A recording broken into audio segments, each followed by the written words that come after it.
নমস্কার বন্ধুরা, Sreemoyee astrological tips চ্যানেলে তোমাদের সকলকে স্বাগত জানাচ্ছি। আজকে আমি তোমাদেরকে যে সমস্ত ভুলগুলো আমাদেরকে বিভিন্ন গ্রহগুলোকে খারাপ করে দিচ্ছে সেই সংক্রান্ত বিষয়ে জানাবো।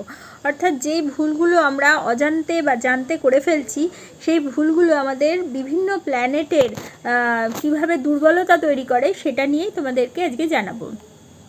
যেমন ধরো, আমাদের মধ্যে অনেকের মধ্যে আছে সহজে আমরা হাল ছেড়ে দিই, কোনো কিছুতে স্টেবলভাবে থাকতে পারি না, একটুতেই আমরা নিরাশাগ্রস্ত হয়ে পড়ি এবং সেই কাজটা থেকে বিরত হয়ে পড়ি।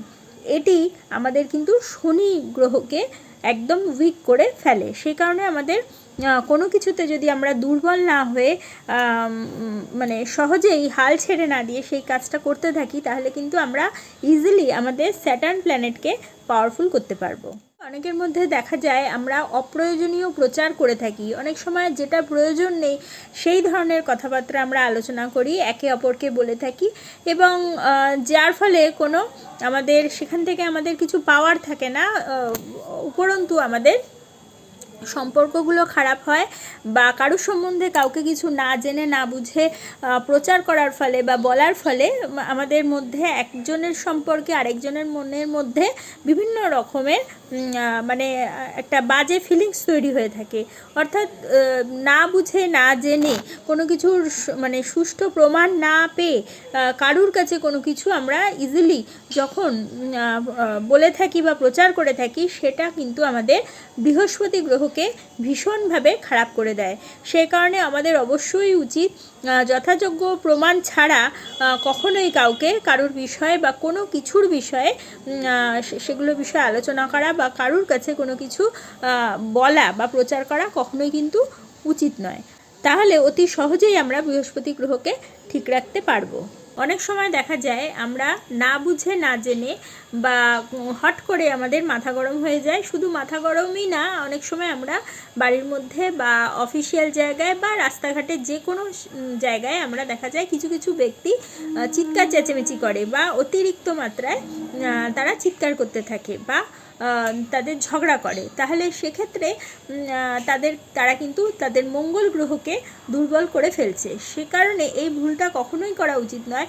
মঙ্গল আমাদের শক্তির কারক প্ল্যানেট, সাহসের কারক প্ল্যানেট, এবং বিভিন্ন আমাদের যে শরীরের মধ্যে যে রক্তের প্রবাহ সেটাও কিন্তু মঙ্গল গ্রহ আমাদের বুঝিয়ে থাকে। এর ফলে আমাদের বিভিন্ন রকমের রোগ ব্যাধি হতে পারে, প্রেশারের আপস অ্যান্ড ডাউনস হতে পারে, এবং আরও বিভিন্ন ক্ষেত্রে আমাদের মাথা গরম হলে যে দুষ্পরিণাম বা বিভিন্ন রকমের খারাপ ফল আমাদের জীবনে কিন্তু হঠকারী মেজাজ যদি আমরা দেখিয়ে ফেলি সেটা ঘটতে পারে। সে কারণে মঙ্গল গ্রহকে সঠিকভাবে কাজে লাগাতে গেলে আমাদের ধৈর্য এবং রাগের পরিমাণ আমাদের কমাতে হবে, এবং অতিরিক্ত মাত্রায় যারা চিৎকার করে সেই চিৎকারের পরিমাণ যদি তারা বন্ধ না করে, তারা ইজিলি তাদের মানে জানতে অজান্তে বলো তারা মঙ্গল গ্রহকে তারা খারাপ করে ফেলছে। সেই কারণে এর থেকে তাদের বিরত থাকা উচিত। অর্থাৎ অপ্রয়োজনীয় চিৎকার কিন্তু আমাদের মঙ্গল গ্রহকে খারাপ করে দেয়। অনেক সময় দেখা যায় আমাদের মধ্যে অনেকেই আমরা সব সময় কমপ্লেনিং মুডে থাকি, অর্থাৎ কমপ্লেন করছি বিভিন্ন বিষয়ে, বিভিন্ন জিনিসের প্রতি, বিভিন্ন ব্যক্তির প্রতি, বিভিন্ন পরিস্থিতির প্রতি। এই কমপ্লেনিং যে অ্যাটিটিউড, অর্থাৎ নেগেটিভ যে কথাবার্তা এবং অভিযোগ করা বিভিন্নভাবে, এবং আত্মকথন মানে নিজে নিজে সেলফ টক যারা করি, নেগেটিভ যারা কথা বলি, মানে নিজের বিষয়েও আমরা নেগেটিভ কথা বলছি, অন্যের বিষয়েও নেগেটিভ কথা বলছি, এই নেগেটিভ কথাবার্তাগুলো কিন্তু আমাদের যে মুন প্ল্যানেট অর্থাৎ চন্দ্র গ্রহকে দুর্বল করে দিচ্ছে।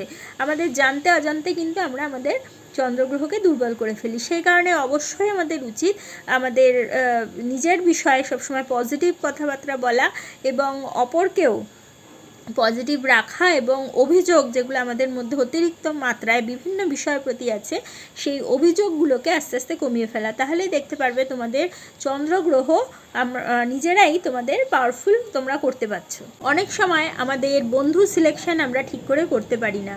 আমাদের বন্ধু সিলেকশন যদি ঠিকভাবে না আমরা করতে পারি, মানে একটু কথা বলে ভালো লাগছে বা মিশে ভালো লাগছে, হট করে আমরা তার সাথে বন্ধুত্ব করে ফেলছি, কিন্তু দেখছি না সে কোন পরিস্থিতিতে কার সাথে মেশে, সেই জাতক বা জাতিকা বা কীরকম পরিবেশ থেকে সে উঠে আসছে বা সে কার কার সাথে মিশছে এগুলো কিছু না জেনে বুঝে আমরা সহজে কিন্তু বন্ধুত্ব করে ফেলি। অনেকের সেই সেন্সটা থাকে না কার সাথে বন্ধুত্ব করা উচিত বা কার সাথে বন্ধুত্ব করা উচিত নয়। অর্থাৎ যদি আমরা ভুলভাল বন্ধু সিলেক্ট করে থাকি জীবনে, অর্থাৎ বন্ধু সার্কেলটা যদি আমাদের ভালো না হয়, তাহলে কিন্তু আমরা আমাদের বুধ গ্রহকে কিন্তু দুর্বল করে ফেলতে পারি। এই ভুলটা থেকে আমাদের বিরত থাকা উচিত, কারণ একটা বন্ধু সিলেকশন আমাদের জীবনে যেমন আমাদের জীবনকে অনেক আপগ্রেড করতে পারে, অনেক উঁচুতে নিয়ে যেতে পারে, একটা বন্ধুত্বের সিলেকশন কিন্তু আমাদের অনেক নিচেও নামিয়ে দিতে পারে। সেই কারণে বন্ধু সিলেকশন সঠিকভাবে হলে আমাদের মার্কারি গ্রহটা কিন্তু পাওয়ারফুল ইজিলি হয়ে যেতে পারে। এরপরে চলে আসি, অনেকের মধ্যে দেখা যায় আমাদের পরিষ্কার পরিচ্ছন্নতার অভাব, টিপটপ থাকার অভাব, সেটা কিন্তু আমাদের শুক্র গ্রহ দিয়ে থাকে। যতই আমরা মানে নিজেদের পরিষ্কার পরিচ্ছন্ন না রাখতে পারি, মানে হয়তো অনেকে আছে ঘরদোর সাজিয়ে রাখছে লোককে দেখাবার জন্য বা কোনো কিছু, কিন্তু নিজে পরিষ্কার পরিচ্ছন্ন টিপটপ থাকছে না, সেক্ষেত্রে কিন্তু আমরা শুক্র গ্রহকে দুর্বল করে ফেলছি। সেই কারণে অবশ্যই আমাদের পরিষ্কার পরিচ্ছন্ন থাকা উচিত, তারপরে টিপটপ থাকা উচিত এবং নিজেকে সুগন্ধিযুক্ত রাখা উচিত এবং বিভিন্নভাবে নিজেদের মানে সেলফ কেয়ার করা উচিত।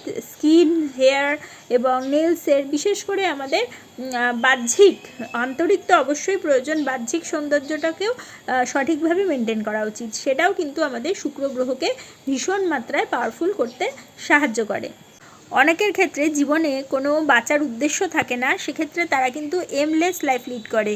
এই যদি এমলেস লাইফ কারোর জীবনে হয়ে থাকে, তাহলে তারা রবি গ্রহকে দুর্বল করে ফেলে। সেই কারণে রবি গ্রহকে পাওয়ারফুল করার জন্য ছোট বয়স থেকে বয়স্ক পর্যন্ত প্রত্যেকেরই জীবনের স্টেজ অনুযায়ী তাদের জীবনে কিছু লক্ষ্য রাখা উচিত, অর্থাৎ গোল সেট করা উচিত। এই গোল সেট একটা মানুষের জীবনের কিন্তু রবি গ্রহকে পাওয়ারফুল করতে সাহায্য করে থাকে। তাহলে বন্ধুরা, আজকে তোমরা জানলে কি কি ভুলগুলো আমাদের জীবনে বিভিন্ন প্ল্যানেটকে উইক করে দিতে পারে এবং আমরা নিজেরাই এগুলোকে কারেকশন করে নিজেদের প্ল্যানেটকে পাওয়ারফুল করতে পারি। যদি তোমাদের আমার এই ভিডিওটা ভালো লাগে, তাহলে অবশ্যই একটা লাইক করে দিও, তোমাদের পরিচিতদের মধ্যে শেয়ার করে তাদের জানার সুযোগ করে দিও এবং যারা এখনও পর্যন্ত আমার চ্যানেলটা সাবস্ক্রাইব করোনি, অবশ্যই সাবস্ক্রাইব করে দিও এবং পাশে থাকা বেল আইকনটি প্রেস করতে কিন্তু একেবারে ভুলো না। তাহলে প্রত্যেকে ভালো থেকো, প্রত্যেককে ভালো রেখো। পরবর্তী ভিডিওতে আবার চলে আসবো, ততক্ষণের জন্য সকলকে ধন্যবাদ, নমস্কার।